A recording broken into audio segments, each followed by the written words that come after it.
welcome to this panel for FishFest 2024, where me and the fellow administrator from the aquarium have come together to talk a little bit about the aquarium's creation, expansion, and how we run things. So first off, I'm going to do a little round with everyone, so you can introduce yourself with who you are and who you lead, or what you lead. I'll start with myself. My name is Ines, and I'm one of the leads of the Spriggan Aquarium, together with Corey. I am Corey. You will know me as Sweet Treats if you've been to the aquariums. I'm co-lead with Innis at Spriggan and Alpha Aquariums. Fruity? I'll jump in, and I am Fruity Snacks, and I am the lead for the Aquarium Crystal on Marlborough and most of the North American region. Hi, I'm Kiri. I am the lead for Aquarium Sophia and part of EMN in charge of the APAC region. Hello, I am Desidora. I am the odd one out because I am not a lead of anything. I lead none. But I used to lead the aquarium on Spriggan. Awesome. And what I think we should really start with is just some background, how long we've been playing Final Fantasy, and maybe a little bit about just why we think fishing is so cool and why we do all this fishing related things. I can begin. I've been playing since 2016. I started in the winter in the middle of Heavensward, when fishing was nothing like it is now. I can tell you that. And I remember vividly using Excel sheets before we had any of the tools we have today. And I've actually been fishing since I was very young in real life as well. So that's why fishing in Final Fantasy became such a natural thing to me in a way. Corey? I guess I should go next. Yeah. I've been playing for about 4 years or so. I come from a background of fishing in MMOs, so Final Fantasy 11. I was heavily fishing there. I also have aquariums in real life, so yeah, I just love fish and fishing. And for me, I started playing around the same time I think probably Innis started. I was early Heavensward, I think like November of 2015 or something like that. Early 2016. And I fished a bit just because I thought I've always kind of liked fishing in games, and then really started getting serious with it towards the end of Stormblood and into Shadowbringers. And I just think it's neat. I just think it's fun to kind of explore and figure out where things are. I started playing properly at the tail end of Stormblood, going into Shadowbringers. So I did not understand the patch drop, particularly when everything went down for 24 hours and I thought the game was broken. No, the game was not broken. That was meant to happen. And all my hotbars stopped working. Half my skills disappeared when I fished between Stormblood and Shadowbringers, which was a big surprise. I was not ready for that many depreciated skills. But because I'm based in the APAC region and I was playing on a North American server at the time, fishing was actually a good way to pass the time while waiting for roulettes to fill. So that was kind of why I started. Nice. I've been playing since just before Heavensward, I think, on and off. I didn't pick up fishing until I want to say Shadowbringers, I think. And yeah, I just found it really interesting. And I like that it's not as simple as throw a rod in water, reel in fish. Like there's actually, you got to think about it and there's strategies, and yeah, that's why I like it. So it sounds like we're really just a group of big fishing enthusiasts, and I feel like Final Fantasy XIV has been like a great outlet of that passion because fishing is so complicated. But I would like to move on to sort of the first big talking point about the aquarium's creation, which was the North America aquarium. So I think Fruity is our best starts here. I was also there, but I was Fruity just said do the thing, and then I turned up and did the thing. Yeah. So the aquarium on Marlborough, which we refer to as either the North American Aquarium or Aquarium Crystal, it started off when I was trying to make a player ran fishing guild. Like I was looking for like a central place for fishers to go to like host events. We were just kind of exploring these ideas of like fish trains and just doing like these big fishing events. So I wanted a nice venue for that. And I made a comment in the Fishcord, basically something to the effect of, an enterprising FC could use the FC rooms to display every fish in the game to get around the aquarium limitation that we have in housing. And as soon as I said that, I think at least spontaneously 5 people just like made alts immediately on Marlborough. And they were like, that's a great idea. You're going to do this.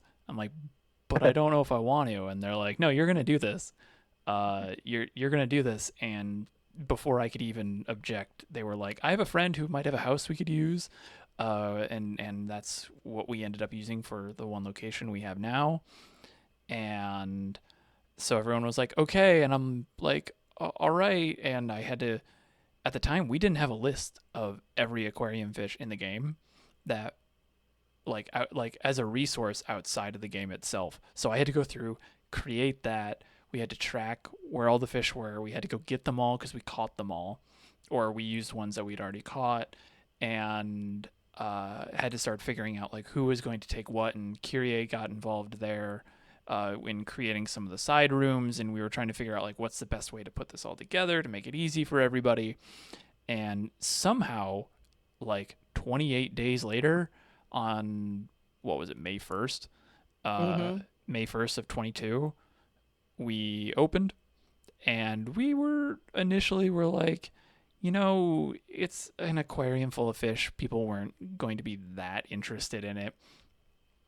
I had made a tweet the day prior that was kind of starting to pull numbers, and I was like, yeah, we'll put this out, and we'll be happy if over the next, the evening, I think we announced around like 4 or 5 in the afternoon on the East Coast US, if 50 people show up in the next few hours, that'll be a win. And we really didn't, like, at least in my mind. That was a mistake. We were wrong. I really wasn't expecting what happened. We got 50 people in like the first like 20 minutes, and it kept growing. And I was in a Discord. We didn't even have the like a singular Discord for the aquarium at all at the time. And I'm like trying to ping the volunteers saying, hi, something is going on right now. I need everybody in game to help. I do remember that. I remember the next, because obviously I'm in UK time, but I was in that Discord server, and I remember waking up and looking and seeing like hundreds of messages, and then at the end just you going, I need to go to bed. I need to go to sleep. I didn't get to sleep until like 1 o'clock that morning because I was dealing with stuff. I had a tabletop game too, and I walked in. I was like, I got into the Discord for the tabletop game, and I'm like, I'm here. I'm going to play. But if I play poorly, I want you to know why. And I sent them the tweet, and I sent the tweet, and they're like, that's a lot of numbers. And I'm like, yeah, refresh it in 10 minutes. And they did. And it was like 300 higher. And they're like, oh, okay. And so it was a big splash. Yeah, you could say that. And I remember from the Twitter side of things, I was sort of picking up what was going on, and I was looking at just how huge this announcement was, and how I thought it was fantastic, or fantastic as we say. Like someone actually made an aquarium and they put in the effort and everything, and that was sort of for me as well. It was a drawing. Like I felt that want to help out, as a spectator. Yeah, that was. I mean, and I remember you specifically on Twitter, because I was looking at the initial tweet, kind of preparing for this panel, and your post was in it, and you were like, "Aha! I finally have a use for my Balmung ult." Because at the time we didn't have DC travel. People were making ults from other regions and other like data centers named I don't know if I have the image anymore, but it was like here to see fish, also here to see fish, and it's just like that was their names. People were making alts just to see the aquarium, and it Yeah, was and blowing us out of the water. and I think my yeah, favorite. Yeah, so go ahead. no, I'm so sorry. I was just gonna say, like, I definitely used that alt I had on Balmung, and I transferred them over, and eventually became part of the aquarium as I so intensely desired. But go We on. had an exhibit open that day as the crowds were coming in, which was a big mistake because you had about 100 people go into one FC room and they couldn't enter the room afterwards. That was a mistake. Yeah, that was if you know the sound of when there's like a lot of people, like if you load into like Limsa, or like I'm thinking of like the Firmament, whenever there was like a big level up for like that server's Firmament, you hear like the massive crowd sound where it's just everybody talking. We heard that in FC rooms. You should never hear that in an FC room. That's a lot of people. It was a ton of people, and the investment, I say investment, but really we treated it as a grant. Like the initial, I think we probably spent maybe 20 million gil to put the whole house together, and we made that back and more in donations like within 4 hours. And we were having new people come in. They were like, we want to, like, I want to help, I want to make a room, I want to do this. I'm like, what are you planning? And we didn't have answers because we didn't expect it to be this big. People are like, do you have a Discord? And we're like, oh crap, that would have been a good idea. Or like, do you have a card? No. We didn't expect anyone to notice a little like small plot on Marlboro as an aquarium. 20 fishers in a trench coat. Yeah, 20. Yeah, basically 20 fishers. No, I and a mean, baby. there was a lot of strange things that happened. For example, the message book kept filling up. It filled up at about like a rate of like an hour. It would be full, and it Half had to hour. be cleaned out. We had people giving us money. I remember going to Fruity and saying, Fruity, someone just handed me 1,000,000 gil. What do I do with it?" Yeah, and we he's had like, to, oh my god. we had to start figuring stuff out. One guy was like, how many volunteers were there? And I was like, it was about 20, 22 at the time. And he goes, cool. And he opened and he just gave me 20 mil for that. And I'm like, this is cool. And we ended up using that money. Any donation made to any aquarium is put back into the aquarium because we're nonprofit. So like we don't pull any of it out for our own use. If anyone is curious about that. So I think that 20 mil, we put that towards uniforms. And then we put that towards the touch tank, which opened up the week later. That one cost that was like a 5 mil. You 5 told mil us we could get more expensive stuff off the market board. That was it. That for was the thing. I was exhibits. like, we were able to raise like the budget from 500K per exhibit to 1 million, 1 million base, and then ask whatever you need, and like we can probably source it. And then I think a month later we did our first. We also put that money towards getting set up for our first event, which was Sharkapalooza in June, at the end of June, where we once again learned that small houses have a population limit, and kind of just started going from there. And I think around that time, one of the things that a lot of people were saying is, like, I don't know if it was like that night, but it might have been like within the first few days, was like, are you going to make one on Aether? Are you going to make one on Dynamis didn't exist at the time. Like, are you going to make one on Chaos? Are you going to make one on the JP servers and all this stuff? And that's when we started talking about going into another region. I think was like that first week out, we had the idea. We weren't going to commit to it because we were still new. We still didn't know what exactly was going on. But we kind of started figuring out, like, if we were going to do that, how do we do that? And that's when Des and Innes and Corey kind of stepped in and started talking about what we were internally calling Project Paris. Yeah, and Oh, yeah. I think this is a perfect time to give the floor to Des. A little bit about, as you said, we wanted to expand and where to expand and that whole process. So please take it away. Yeah, sure. I Yeah. can. Oh, hello. Well, I don't think I was around at that time. I think I got a ping in Fisherman's Horizon Discord, also known as Fishcord, saying that we need volunteers for rooms in Sweden. I think the house was already donated at that point. Oh yeah, Yes, yeah.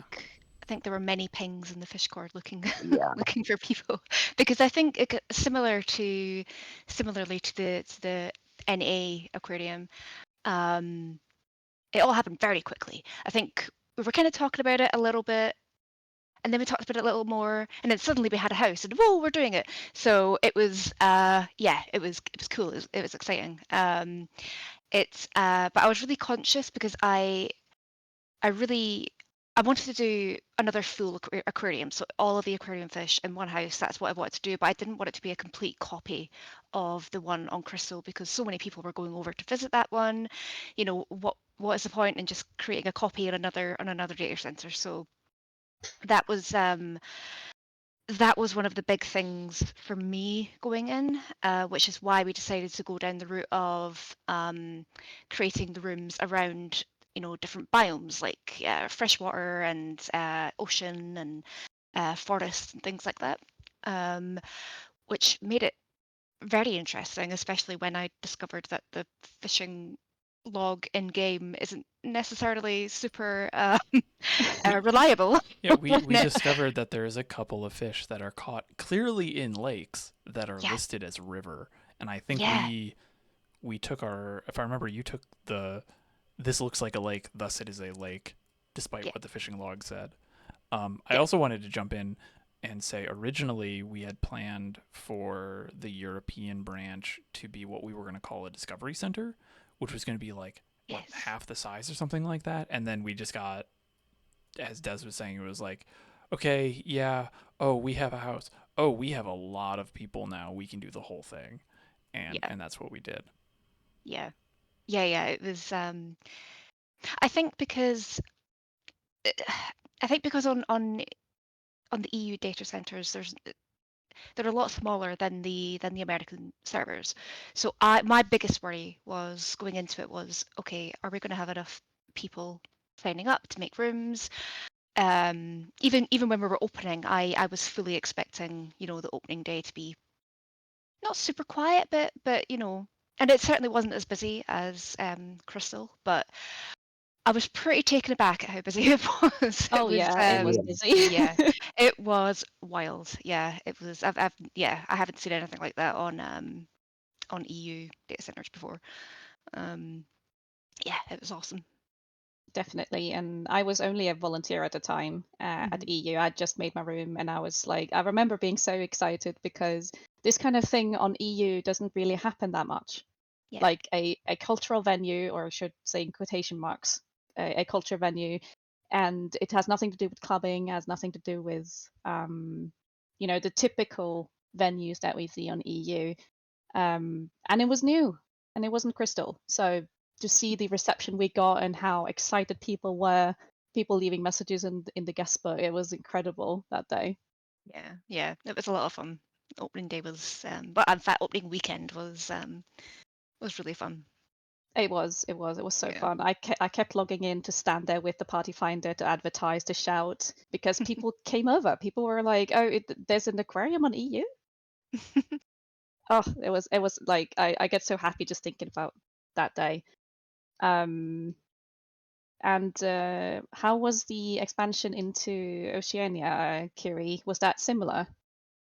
Sort of. So originally, I made a joke to Fruity. Is like, oh, I'm not gonna be in Crystal around as much because I'm the Oceania data centers had opened, and I'm gonna invest my time there. Maybe one day I'll do an aquarium there, completely as a joke, completely as a joke.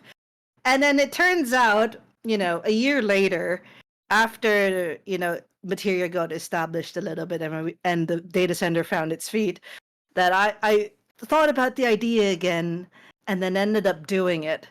So it was so Materia is by far the smallest data center that Square Enix has at the minute in the game.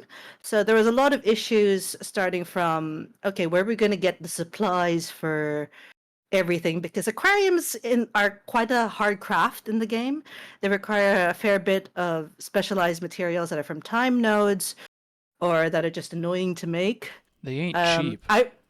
I ran out of fine sand making the aquariums for OCE. That's a phrase I never thought I would say, but I ran through a stack of like 999 fine sand really quickly. And so originally, I was hoping to open around the time of Materia's first anniversary. And it was also at this time that I had submitted an application just out of the blue, see if it got noticed, to Mr. Foxconn's Neighborhood, which was the new housing show officially done by the 14 team, where the community manager, Toshio Modouchi, would go around and like look at different houses in different data centers. And Aquarium Sophia was on that very first episode. So I had a different kind of internal panic to everyone else here. Because not only did we have crowds, but we had the actual community manager of the game coming in to look and tour around. So I was like, ah. And I was actually watching when that was happening, and I kept sitting here like, oh my gosh, they're actually at Sophia. I think a lot of us were, because we had an inkling that it was happening, and I was like, oh, okay, maybe we should, tell people about this. And then I think morning of, you or I or somebody sent out a ping to everybody saying, hey, you should watch this stream, wink. And then everyone was like, oh, shit, oh, crap. we're on the official stream. We're on TV. Yeah, it was, and so it was really thrilling for that to happen, because I think we've talked to some people on the community team on Twitter previously. We've talked to Kate Swinar, who is the lead localizer for 14, and she mentioned knowing about the aquarium, and then they were like, "Oh yeah, hope that place is still going," and I'm like, "Oh god." And then it just kind of escalated from there. So it sounds like I'm personally just very impressed with everything we've done so far, and we've actually expanded into 3 regions. But I've got a lot of questions as a volunteer, as a lead, from people, just how we made the aquarium, practically speaking, how we made the rooms, how we got people to help. So I wanted to sort of discuss that with all of you. And I guess the FC house is sort of the foundation for all the aquariums. That's the structure we use to actually make this work. Yeah, so I'm going to start off on this, because how we've done this has changed a little bit. We've gotten a whole lot better at it by the time we got to Aquarium Sophia. So basically, the way that the aquariums work, for those who don't know, is we have an FC house. And if you are a member of the FC and you hit some certain requirements, which I'll get to in a minute, you can buy an FC room, which is a private room for you to access and decorate however you wish.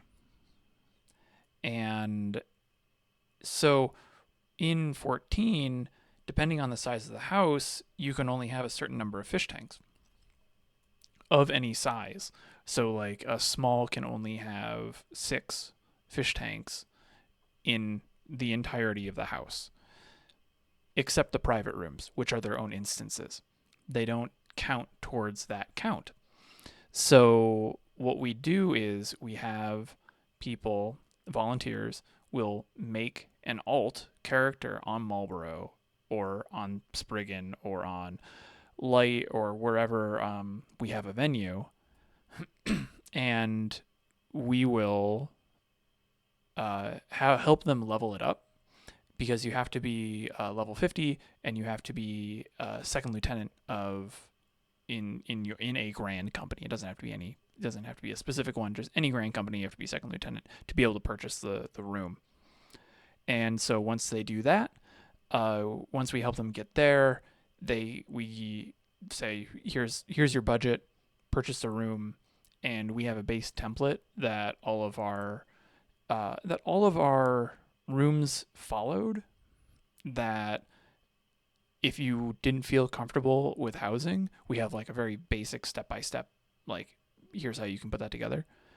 And then yeah, I mean that's kind of it. We just figure out which fish have to be in which room, figure out how many rooms we need, and then that's how many alts we need with basically however many people. And so it ended up being, I think we opened on Crystal with 23 rooms, 22, 23 rooms, and I think it was about 18, 19 volunteers, because like me and a few other people, like Kyrie had two alts. Like we had our main, and then we had an alt that we were able to use. So we kind of streamlined it in that sense by like writing how-to material, or like how-to guides for how to build this actual thing, and went from there. Yeah, I mean, when I was helping out in Crystal, the thing that I brought people through a lot was the required dungeons for leveling up in the Grand Company. So I've done a lot of Dismail Darkhold, and I've done a lot of Ormvale. I've also done a lot of ferrying around of people to various marks, monster marks for their hunt log, because you need to complete the hunt log to progress. And some people had gotten to level 50, but they hadn't unlocked flying because they hadn't finished ARR at the time. So there's a lot of taxing around. I remember that. And it kind of got to the point where we had a bunch of people who were like, okay, I have a multi-seater mount. I can take people around. And it was like a killing caravan for all the Grand Company marks.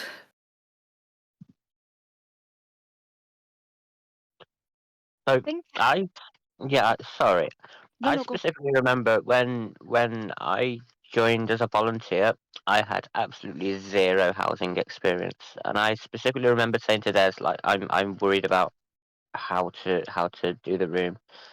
I hope there's no glitching involved, because I just don't know how to do it. And she reassured me that um the template that Fruity was talking about required no glitching. It was just placing stuff on top of other stuff. And Yeah. yeah. And I think that's why the template was such a good idea, because it did allow people who weren't, super confident with their decorating abilities to give it a go. And all of the rooms turned out awesome. It's funny though, because I think back to just before Crystal opened, and I remember building my room, and I put the layout, the template down, and I put all my fish in place. And I just remember everyone being like, "Oh, can we dye? Can we use color? Can we do this and can we do that?" And now everyone has just been so creative with their rooms. It's just the difference is really quite awesome. Yeah, definitely. And I feel like it really shows. Like for me, when I built my room, like I have some housing experience. Like I have a bit of a reputation for being the person who puts stuff behind stuff in housing and I find it later. And that's why I run out of space a lot of the time. But for me as well, like the template was really nice because it gave me a very strict guideline for what to follow, and then I could sort of build on top of that. So I avoided the issue of things behind things, but I also had a lot of room to sort of explore. Like, okay, this is going to be your room. It's going to be this theme, but aside from the standard layout, you can do what you want, which is what we tell people now as well. Is like you have a lot of freedom in how you design it, as long as it's like within sort of the theme of the room in the main aquarium. While at least for EU on the annex and alpha, you have a lot more creative freedom. Yeah, we just give people a room and a budget and say, do what you want, put fish in it, and it's fine. Yeah, as long as it's fish theme. And I think that was kind of one of my goals as we decided to expand, and people were like, "Fruity, how do we want to do this? What are your thoughts?" One of the things that I really wanted to do was not tell people what to do, as little as possible. And so towards the end, I know like when we started the Crystal Aquarium, it was like you need to make this template. And now it's really you need to have 4 tier 4 tanks, a message book, an orchestrion, and those tanks need to be easily accessible without having to climb. like Don't up forget onto anything. Lalafell footstools. We need those. And then yeah, so and if they are raised up, there needs to be a footstool for Lalafell, and that's really opened up a lot of creativity, because I think we started doing that I think you guys on EU started doing that, and despite, like, I know Des, you were mentioning earlier that the structure is completely different. Like the EU aquarium structure is way different than the North American one, because North America we broke it up by zone, by region, and Europe, as Des said, broke it up by biomes. The decoration, like the visuals of it, are completely different than what we see on the North American one, and I think a lot of that is attributed to, one, it being very kind of taking what we had already learned and just saying this is what you need, and then giving people more creative freedom, and two, really letting that region, to sound metaphorical here, like speak for itself, and being able to say, like, this is what a European player would make versus what a North American player would make on Europe. And that was one of the big things that I wanted, was if we're going to expand into different regions, that aquarium needed to be ran by somebody from that region and needed to be led by a regional player, so that it was distinctly like a European made thing. So it didn't feel like a North American made something in Europe. It was something that a European made in Europe, if that makes sense. Yeah, that makes total sense. You're making me want to make a Scottish aquarium now. Yeah, That can be fun. so OCE opened at the time of which we had two aquariums worth of how to do things. So that really helped in streamlining the process and getting everything done.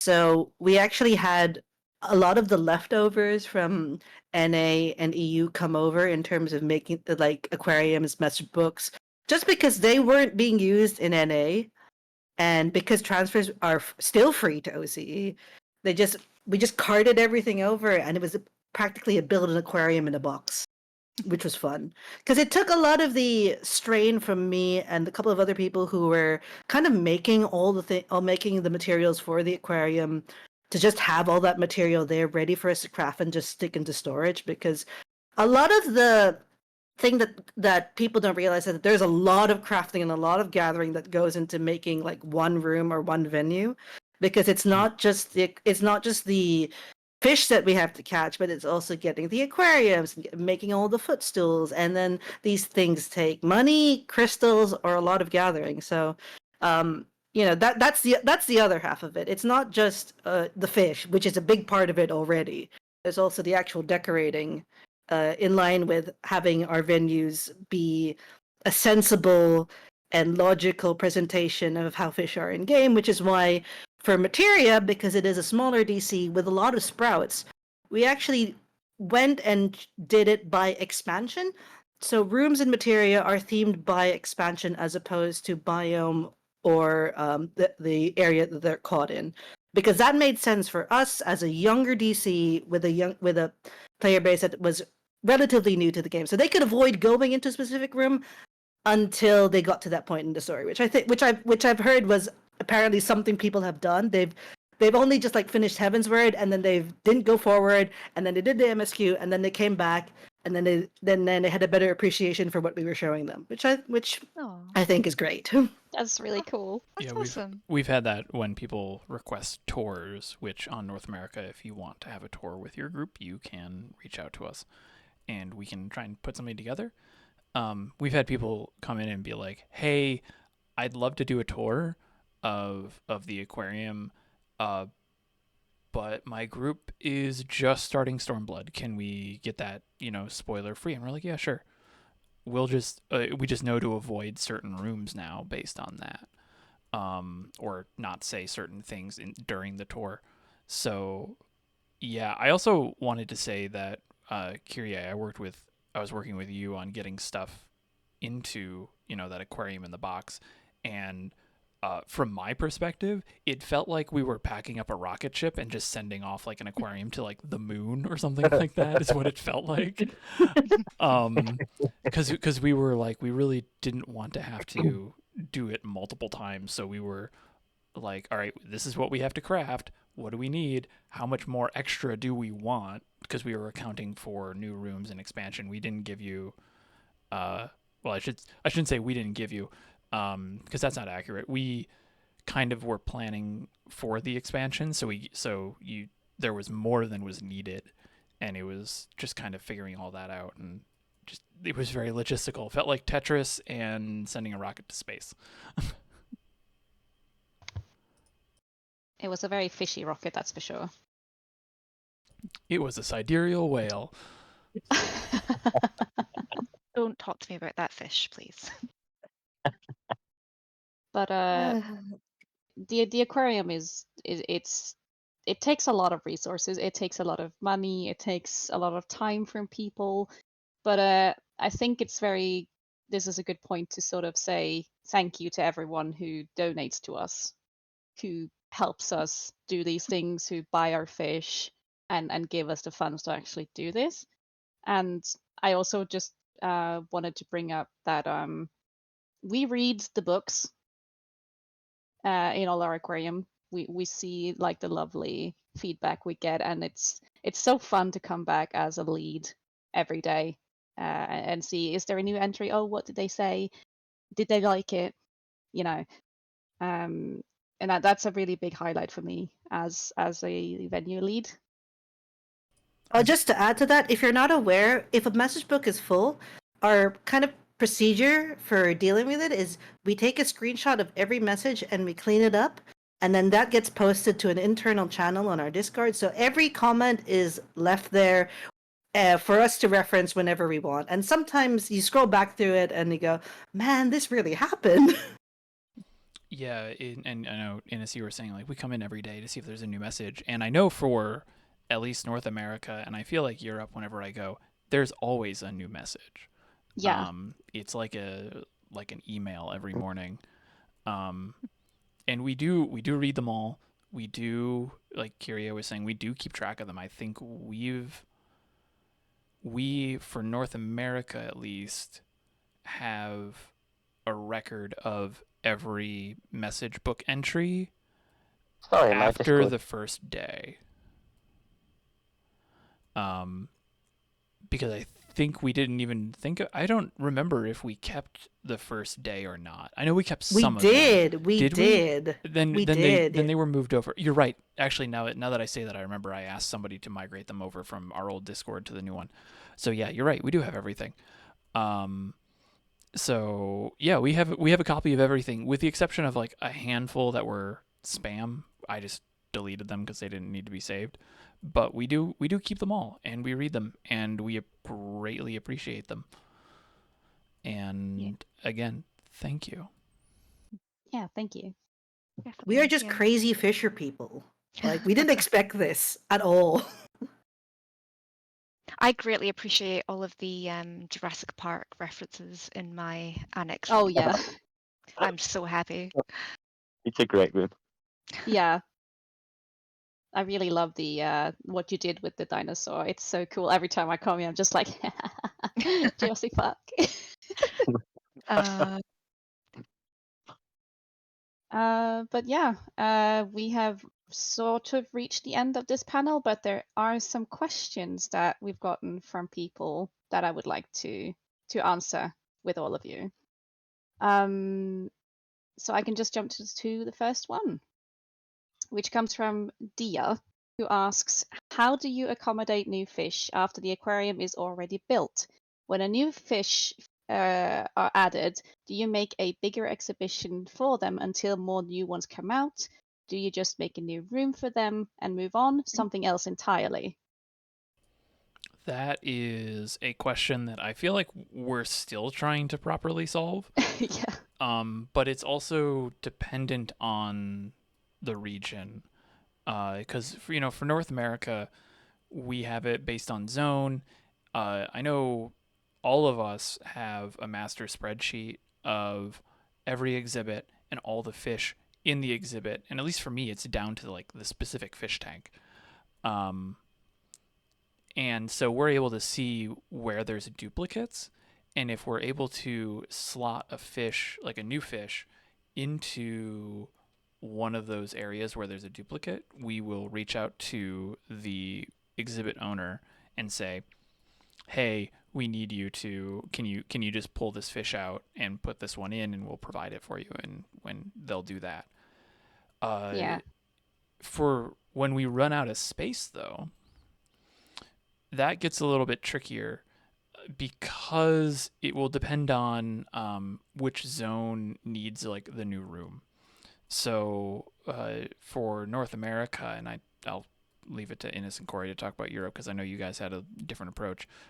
For the North American, for the Marlborough Crystal Aquarium, we hit a point where they were adding like Garlemald. There's like Garlemald, Elpis, and Ultima Thule-fish. Well, Garlemald only has 2 aquarium fish. Maybe 3 if I remember correctly. Elpis only has 1, and there's only 1 from Ultima Thule. And so we weren't going to make a new, like, we weren't going to make a room for just Ultima Thule. Like, there's only 1 aquatic area in there, or 2, Boat of the Aya and the Wellspring of Regret. There's only 2 aquatic areas, so like that's a grand total of maybe 4 or 5 fish that they're going to be adding. And so what we ended up doing is, for now, we just combined them all down. So there's a new exhibit on North America that's going to be Garlemald, Elpis, and Ultima Thule. And they've all been combined into like just one room. And we kind of put them all there for now. But if in 7.0 or in Dawn Trail they start adding more, we'll look at it and go, is there enough to like quantify like its own room? And if so, we'll kind of just splinter it off and expand it and add a new room. Yeah, and it works much the same in EU at the moment, at least, when there's new fish. What we usually do is we clear out space in the basement where we have sort of a new arrivals area. We have 4 big tanks where we put them.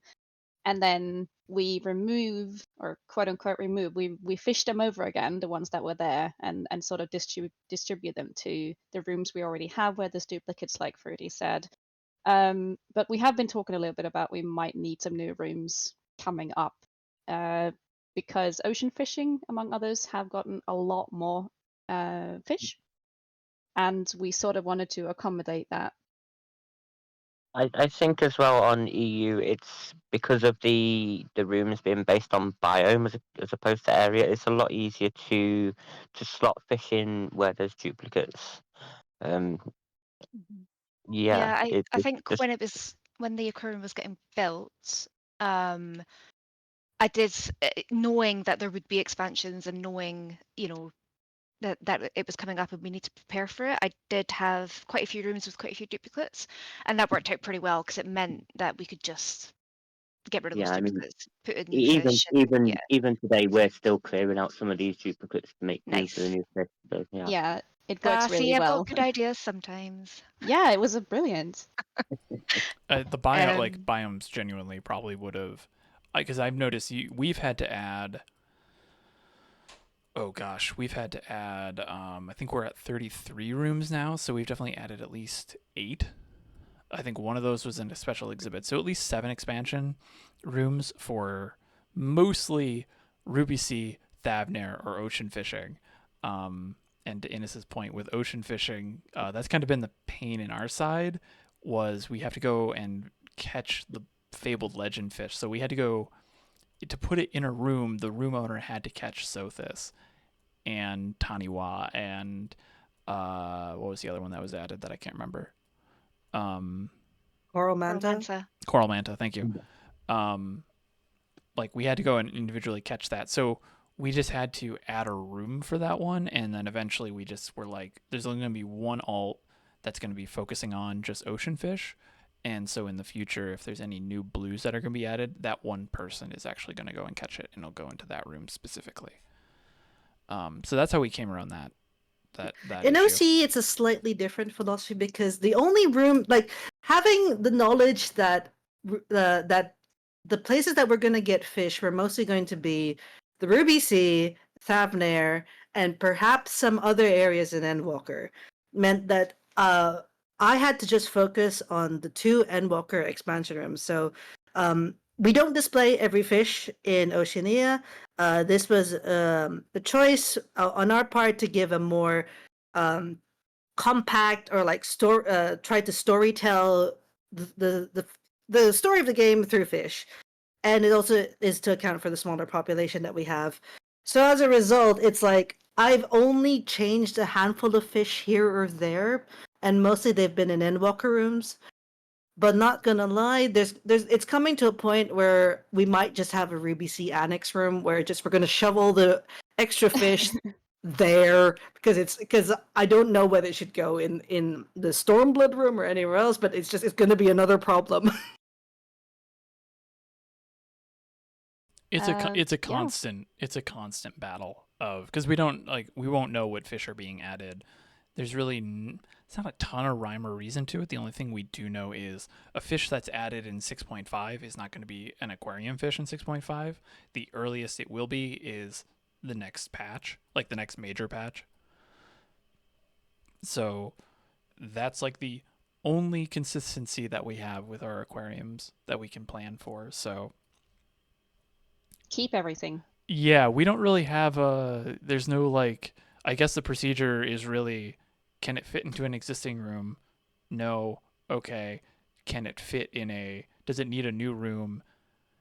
Yeah, we try not to make a new room for just one fish, but it has happened a couple of times, and that was, I think, like Thavnair. I think we had to do that once where it was like one fish over, and we're like, yeah, we'll just put that one fish in there, and then we just, as they added more, we just put put them in there and kind of grew it in, and then we ended up needing a third and a fourth one for Thavnair, I believe. I think since Spriggan's opened, we've only had to add 2 new rooms for fish. I mean, we've added like maybe 3 rooms for jellyfish to exhibit. Yeah. But yeah, I think 2 new rooms for new fish being added, which And we is still have really good. space. Yeah. So that's going to be very interesting for when Dawn Trail comes out, just how many new fish there's going to be, where they are, can we fit them? Do we have enough capacity with 5 rooms? Who knows? But yeah, the second question comes from Bean, who asks, they want to know more about the marketing of the museum, saying that we already clearly did an awesome job on social media. I can In jump. terms of promoting the aquariums aside from like on social media, or I think it's just a general marketing question. About I our sit in venues. Party Finder all day advertising the aquarium.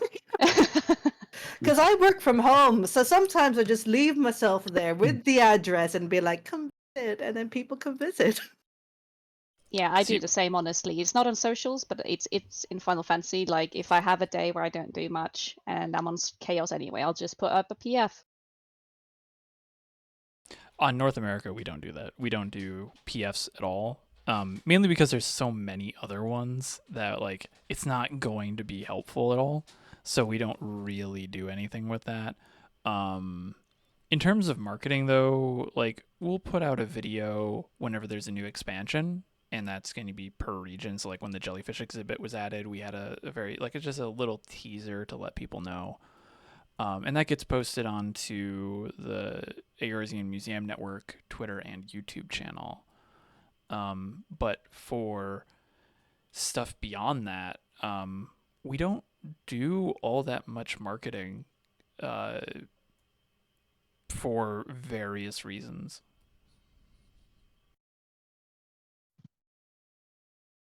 Yeah. I mean, a lot of it is organic. A lot of fishers come in because they want to see the fish, or they want to, it's sort of aspirational to them. We have a lot of people who enjoy housing who want to look at how fish look in the tank. they like to because to catch it, if you put a fish in a tank and you don't like it, you can't get the fish back.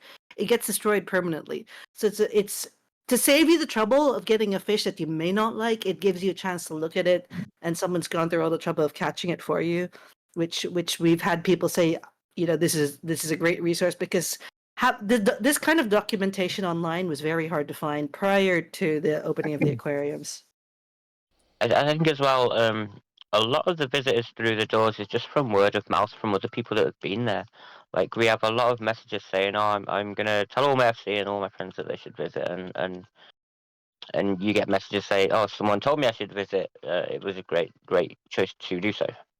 Oh yeah, globally we're like a super good date Yeah. venue. I forgot about that. We actually were at one point asked by a in-game magazine of the we'll just say of the After Dark variety if they could do a feature. They asked us if they could do a feature in their magazine as a kind of like a feature of great date spots. And I forget who was around for that. Kiri, I think you were. I was around for that because you asked me whether it was common for RPers to go on dates in venues, and I said fairly common, yeah. Yeah, because I'm not really an RPer at all. So this was kind of the aquariums have been a very enlightening experience for me. So like we've had that, and to Corey's point, there's a lot of word of mouth that we get just from within the fishing community and the lore community and the housing community and weirdly the rating community a little bit as well, but we know what our like target quote unquote demographic is, and I'm pretty content. Like I don't like making commercials for the aquariums any more than we are to just announce a new expansion. I would rather be doing more like, I don't want to advertise, I would rather educate. So if we're going to do anything, it would be like it would be, I don't even have a good example for that off the top of my head, but that's kind of like where my head is at. Like we don't really do a ton of marketing. It really is just like word of mouth, or it just comes up in conversation. Yeah, if you build it, they will come, and that's kind of been the driving principle behind the aquariums. And it's really worked so far. Like even on EU, it's sort of been sort of spreading among the player base, not necessarily because we put out a lot of posts on social media like Twitter/X. Yeah, it's I kind of associate doing a whole lot of marketing with trying to grow a whole lot more, and I don't really necessarily want to get any bigger than we are now.